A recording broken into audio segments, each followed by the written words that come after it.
So let's talk about tips that you would share with an educator who's beginning the grant process. Where would you begin?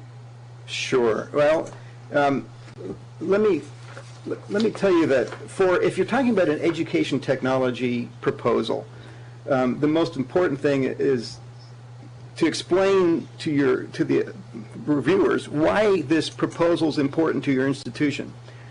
So proposals that come in and say, we're an underfunded school district and we need some stuff, that won't get you there. But if you have an actual learning issue that you're trying to address, I mean, you can actually say, here's what's broken that we're trying to address. And heavens knows, there's a lot of things that people are trying to work on, you know, retention rates, graduation rates, the number of women in engineering. I mean, there's a whole lot of things that you can address. Is it also a wise idea to connect it directly to a specific curriculum area? That makes it more specific. You know, for example, let me talk about Mid-Valley Elementary School in Oregon. When they, and I think you have a slide on from one of the pictures from their poster.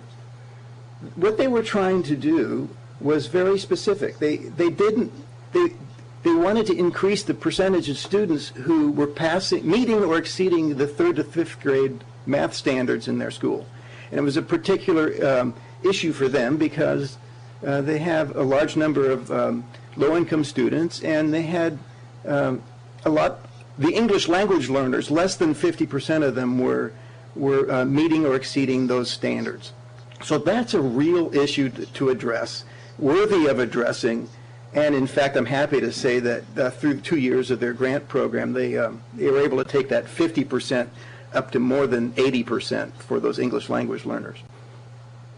Oh, that's amazing. And they've been gathering the data, so they have that evidence to support the fact that this has been so successful. That's great. Well, so that's my tip number 3 we can talk about in just a bit, the whole business of collecting compelling data.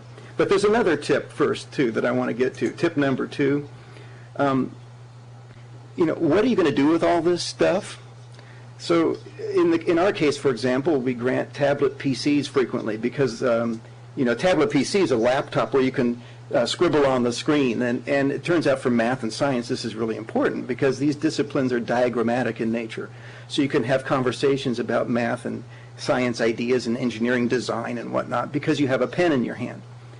Well, if we get a proposal where it's clear that there's no mention of the importance of digital ink, then that one's not going to go very far with the reviewers. But in the case here, yeah. So here, what we've got here is, so it's not just what are you going to do with the technology, but how are you going to use it instructionally. So this picture here comes from Cal State, the California State University in Monterey Bay, and they were trying to address an issue of the failure rates in the pre-calculus class. Now, this is the class that the students who were provisionally enrolled in the university had to pass, or they had to leave the university. And unfortunately, the average failure rate had been around 25%. So they wanted to address this. So they had a very clear idea what they were going to do. So instructionally, they were going to change the lecture style of instruction to a studio style of instruction, you know, where students sit around a table and actually talk about math together. Mm-hmm. And then they use the tablet PCs so the students can submit their answers, ideas, suggestions, whatever questions, and the teacher can scan the room really quickly because she's getting all of these little screens in on her desktop, and she can provide, or he can provide feedback quickly to the students. So this kind of quick interaction, real-time feedback, tap into the power of anonymity, that's what they wanted to do in their class. Oh, yeah. And in their case, for example, they took the failure rate from 25% down to single digits. Yeah, that's fantastic, and I know exactly of what you speak because I've seen evidence of it in so many different instances when a student has an opportunity to find their voice, sometimes through that anonymity of the tablet PC or through a Twitter stream or whatever it is, you know, projected up on the board. All of a sudden, the conversations become multi-level. The teacher can switch roles from teacher to mentor. All these wonderful opportunities open up for both instruction and for creativity. And the fact that HP is providing all these grants for the tools to do that is really, really vital. Well, it's really exciting to me to watch the results that it has on students. So somebody really ought to go get a PhD on the power of anonymity in a classroom, because it's really hard to replicate without the technology, and it turns out it unleashes these voices that aren't being heard. So what faculty are saying, I hear this many times, they say, oh my gosh, we're having conversations we never had before. Or Yes. the one woman in a classroom full of guys in an engineering class told us, hey, I would never raise my hand in this class, but now I can ask Professor Enriquez a question anytime I want, you know. And so the power of anonymity is not insignificant. Right. And The other interest, yeah. There Go is ahead. some work being done on that, by the way, and it's actually being done under the heading of avatar and identity. But it's a direct correlation to what you're speaking about. So that is fascinating work, and I'm sure we have some PhD candidates in the audience who would be willing to launch into that. Happy to talk to anybody about it. But the other piece that I think is exciting in classrooms like at Cal State Monterey Bay, where they shifted the instruction to a studio style of instruction and used the tablets for real-time feedback. This issue of real-time feedback, you can actually know what your students don't know. Now, in education parlance, that's formative assessment, and it's like clickers, but I call it clickers on steroids, because you can ask open-ended questions, and the answers are drawings, And when you look at these drawings, you can say, okay, what's a parabola? And what you get back is a bunch of goofy drawings, and some of those goofy drawings are worth talking about, So the real-time formative assessment is really what helps you help your students.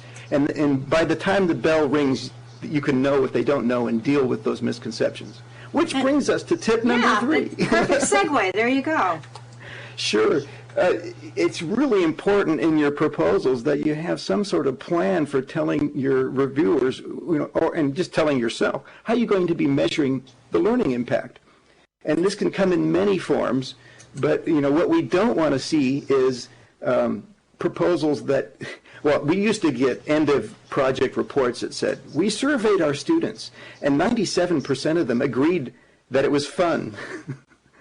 Well, that's nice, but that doesn't really help. And so then we said, can you measure learning? So then we get reports that said 85.6% of the students believe they're learning better. Well, self-reporting by students is not very reliable, and nor is it very compelling. So we're going back now to our grant recipients. In the last couple of years, we coached them to treat this like research. Have a comparison group. Look at the emerging evidence. You may not even have a control group yet, but look at the emerging evidence of what's happening in your classroom through direct measures, both quantitative and qualitative. This particular example on the chart is a chart from Kenyatta College, a community college here in California, where they redesigned an engineering mechanics class, and it used to be taught as a 2-hour lecture, and it was killing people. And the professor said, he said, I could help them if they came to office hours, but these were community college students. They're working 10, 20, 40 hours a week and don't have time to go to office hours. So he converted his 2-hour lecture block into a little bit of lecture, a little bit of demonstration, and a lot of time to practice.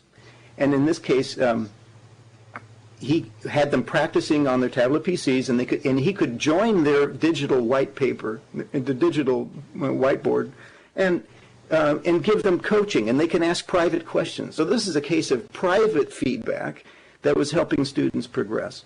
And that kind of interaction completely changed what was going on in his classroom. And at the end of the semester, he compared the grade distribution of these students to, in the past, he taught the same thing for 7 years before, and found this time twice as many students got an A and 1/3 as many got a C. Okay, so that's one way of measuring the learning impact, is grades and grade distribution. But don't get me wrong, grades don't always tell the story that you need to be looking for.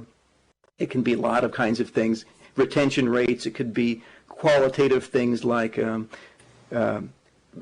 engagement, and we even had one professor report. The first thing she reported back to me was, oh my gosh, the bell rings and nobody leaves. Yeah, that is the sign of a really good lesson, absolutely.